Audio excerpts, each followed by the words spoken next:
युवा मित्र नमस्कार। Life lesson with बसंत गुरु जी में आपका स्वागत है। मित्रों, युवाओं का अनेक चुनौतियां होते हैं।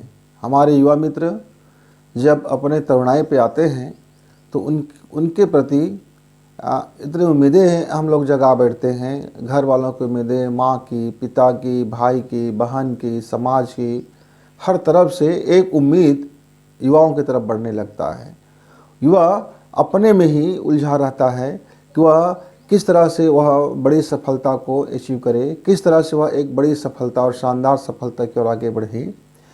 इसके लिए हमारे प्रत्येक युवा को बेहतर तरीके की तलाश करना पड़ता है। कोई रेडीमेड ऐसा नहीं होता कि हम इस फार्मूला के जिसमें हम इस तरह से करेंगे तो हमें इतनी सफलता मिलेगी, क्योंकि प्रत्येक युवाओं की अलग अलग समस्याएं होती हैं। हर युवा अपने तरीक़ा से अलग होता है। हर युवा का आर्थिक स्थिति अलग होता है, सामाजिक परिस्थिति अलग होता है, उनकी राजनीतिक समझ अलग होती है, उनका धार्मिक सोच अलग होता है, उनका जीवन जीने का शैली अलग होता है, उनका अपना दृष्टिकोण अलग होता है, और उनकी सफलता की जो मानक है, जिसको वो सफलता मानते हैं, उनके भी अलग अलग होते हैं। तो पहले तो मेरे युवा मित्र, आपको यह तय करना होगा कि आप अभी कहाँ पर हो। आपका घरेलू और पारिवारिक और सामाजिक हैसियत कहाँ पर है, आप किस कैटेगरी में अपने आप को मानते हो, आपका आर्थिक पोजीशन क्या है, आपकी अपनी समाज की पोजीशन क्या है। आपको इन तमाम चीज़ों को पहले अध्ययन करना होगा। अध्ययन करने के बाद आपको ये देखना होगा कि आपका IQ के लेवल कितना होता है और आपका SQ का लेवल क्या है। मित्र, आप कोई भी तरीका इस्तेमाल कीजिए, लेकिन जब जीवन के मूल में यदि सकारात्मक सोच नहीं होगा, जीवन के मूल केंद्र में यदि आपका भावनात्मक और संवेदनाएं नहीं होंगे, जीवन के मूल में यदि आपके अंदर में वो ममता नहीं होगा, यदि जीवन के मूल में आपके प्रति आप मानव कल्याण का निहितार्थ नहीं होगा, तो आपका भटकने का डर है। जीवन के मूल केंद्र को इसलिए हम कहते हैं कि अध्यात्म की धुरी पे टिका होना चाहिए। अध्यात्म की धुरी क्या है?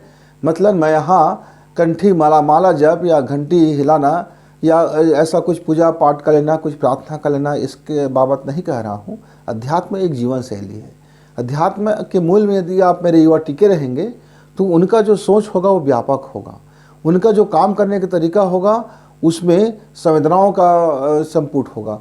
और यदि अध्यात्म के मूल में आपका टिके रहेंगे तो आपका जो कार्यप्रणाली होगा वह लोगों के लिए सहज और सरल और बेहतरी होगा। तो मेरे युवा मित्र, आप अपनी सफलता, क्या आपको अभी सरकारी जॉब मिल गया है तो आप सफल हो गए? यदि सरकारी जॉब मिल भी गया है तो आप भी वहाँ कठिन संघर्ष है। वहाँ आप अपने को बनाए रखना, अपनी पोजीशन बनाए रखना, अपने कामों को बनाए रखना, अपनी बेहतरी करना, फिर परिवार को देखना, परिवार के साथ साथ अपने जो उनके पीछे जितने लोग हैं, वो जितने लोग उनको अपना हीरोज़ मानते हैं, उनकी निगाहों में अपना बेहतरी, अपना ईमान, अपना सुंदर छवि और अपनी इमेज को लेकर के चिंता, क्योंकि आप समाज के एक धड़ के आप हीरो हो जाते हैं। आप जैसे कुछ आपका सफलता अर्जित करते हैं तो आपके पीछे अनुयायी खड़े हो जाते हैं। वो ये देखते हैं कि फला व्यक्ति इस मुकाम तक पहुंच गया है, वो तो मैं भी इनका अनुकरण करूं। तो मित्र, आपको इसका भी ख्याल रखना होगा कि एक बार आप सफलता की चोटी पर जब आप पहुंचते हैं तो उसके पीछे न जाने कितने बच्चे आपको अपनी हीरो मान करके वो अपनी तैयारियां करते हैं। और वहाँ से यदि आपका लाइफ गड़बड़ हो गया, यदि वहाँ से आपके लाइफ में कुछ खराबी आ गया, आपकी सोच यदि संकीर्ण हो गया, आपके दृष्टिकोण यदि बहुत तुच्छ हो गया, आपका जीवन जीने के शैली में यदि घटियापन आ गया, तो फिर आपकी सारी सफलताएं समाज के दृष्टिकोण से उसको अच्छा नहीं आंका जाएगा। और अंत में आपको समाज में ही जीवन जीना है। आप सामाजिक प्राणी ही हैं। आप समाज से ऊपर उठ करके आप ये नहीं कह सकते कि मुझे समाज से कोई लेना देना नहीं है।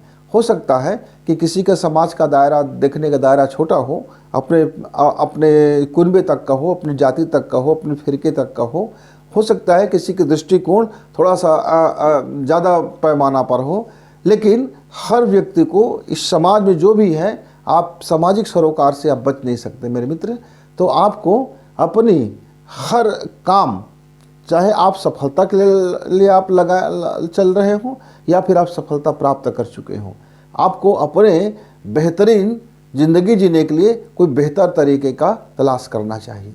आप एक बार आप बेहतर तरीके का तलाश कर लेंगे तो आपका जो सफलता का जो पैमाना है वह भी बदलेगा और सफलता का प्रकाश है वो भी फैलेगा और आप एक शानदार व्यक्ति बन करके भी आप उभरेंगे और आपको लगेगा कि ये युवा पीढ़ी जो है या हमारे जो युवा अवस्था में हमने एक ऐसा काम किया, अपने जीवन में संतोष मिलेगा, अपने जीवन में जब खुशी मिलेगी, आप उस खुशी को बांटने के लिए भी तो एक समाज चाहिए, आपको अपने संतोष बांटने के लिए भी तो एक समाज चाहिए, आपको एक आनंद बांटने के लिए भी तो एक समाज चाहिए। यानी जो आपके अंग अवयव हैं, आपके परिजन हैं, ये सब आपके परिजन अंग अवयव सबको मिल करके एक बेहतर काम, बेहतर परिवार, बेहतर सोच और बेहतरी की ओर बढ़ने के लिए एक बेहतर तरीके की तलाश करने की आवश्यकता होती है मित्र। एक बेहतर तरीका, एक बेहतरीन काम करने के लिए उसमें जुट जाए और अपना बेहतर किस्में हैं उसकी तरीके की तलाश करें और यह एक खुली दृष्टि से करें, संकुचित मन से ना करें। खुली दृष्टिकोण, खुला मन और खुला दिमाग और खुली सोच से यदि आप करेंगे तो आप निश्चित तौर से एक आपका जो चुनौतियां हैं वो कम हो जाएगा। बहुत बड़ी चुनौतियों से आप लड़ने के लिए, यानी बहुत बड़ी चुनौतियों से सरल होता हुआ आपको दिखाई देगा। धन्यवाद।